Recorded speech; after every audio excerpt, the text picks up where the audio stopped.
La sagesse tibétaine, bien que très ancienne, continue d'être pertinente de nos jours. Le monastère Shaolin date du 5e siècle et il est très lié aux arts martiaux, dont les arts martiaux chinois comme le kung-fu.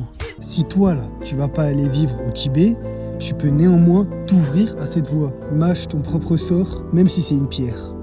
Ne digère pas celui d'autrui, même si c'est du beurre. En embrassant les activités spirituelles, tu peux t'ouvrir à cette voie et améliorer énormément la qualité de ta vie.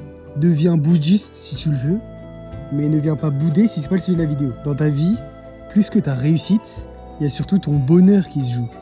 Et c'est pour ça que tu as besoin d'une bonne santé mentale que tu peux avoir santé à la menthe. Alors comme un moine, médite rien que 5 minutes, tu respires, inspire, expire, en essayant de te focaliser sur une seule chose pour ne pas laisser ton esprit dériver.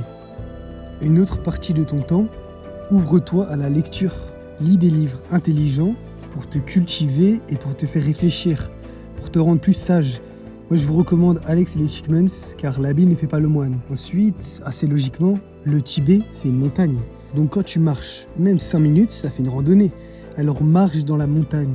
Fais des randonnées pour laisser la nature reprendre sa place initiale dans ton esprit. Aère tes questionnements. Une pensée qui n'est pas marchée n'est pas bonne. Et enfin, pratique de l'activité physique. Comme un moine parcourt le chemin des arts martiaux et du sport en général. Aucun homme n'a le droit d'être amateur en matière d'entraînement physique. C'est une honte de vieillir sans voir la force dont son propre corps est capable. Socrate. Je n'ai rien à ajouter à cette citation. Aiguise ton corps comme ton esprit, amène-les à la hauteur de tes attentes et accomplis tout ce que tu veux. Seul le chemin connaît le voyageur. Alors arpente-le et reste à l'affût.